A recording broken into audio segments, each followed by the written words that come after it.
today's video naman po, ayan nga po, kagigising lang namin magkapatid. At habang nagpre-prepare ng breakfast namin si Mami, ayan, nagnonood muna kami at naglalaro pong magkapatid. Naalala niyo po ba yung kabayo na yan? Tingnan niyo po, nag-i-enjoy na rin si Lily.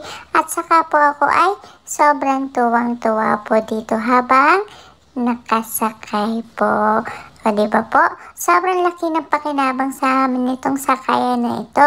Kaya, sobrang thank you sa nagbigay sa kanya at buti na lang po kami ang unang nakakita at nakapulot nito sa tabi ng basurahan. At yan na nga po, ready na po yung breakfast namin. Yan lang po yung kinakain ko, sliced bread na ang palaman po ay peanut butter. Tinapay lang po kasi ang hilig kong kainin. Kinuha ko na nga rin po pala yung cellphone ko para nakakapanood ako habang kumakain. Mas magana po kasing kumain habang nanonood ako. At ito naman po yung breakfast ni Lily.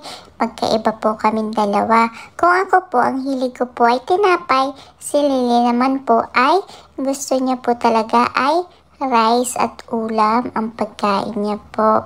At pagkatapos po namin mag-breakfast, ayan po, naglaro na po ako dito. Yung bebe? Yeah, hat. Wearing hat. Hat to... Where you going with your baby? Where you going? You going to go shopping?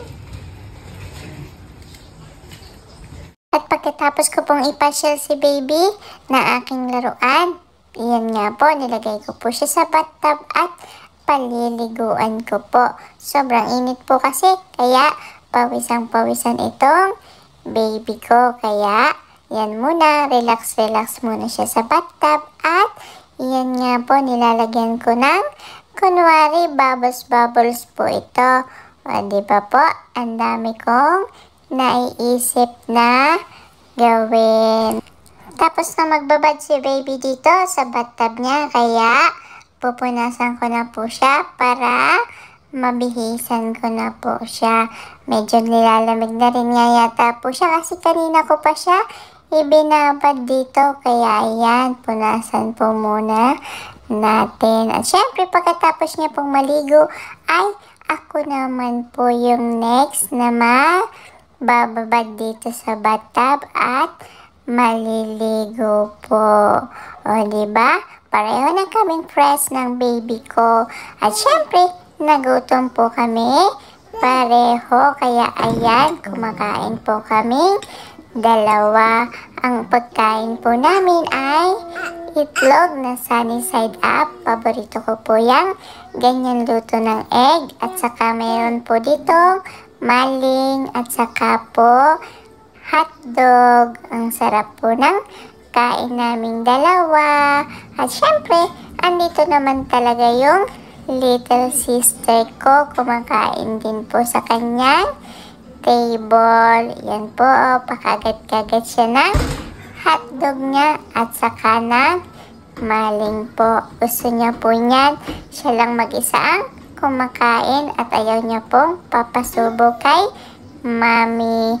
At yun nga po, pagkatapos po ay tinuturuan ako ni Kuya mag-dance dito.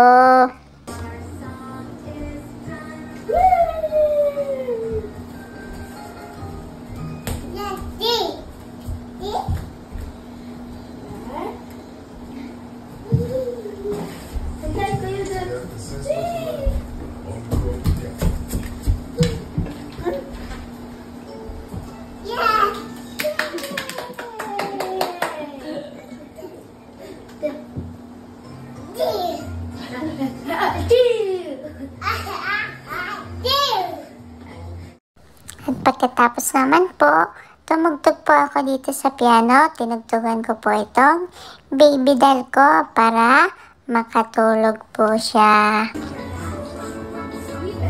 Mayday!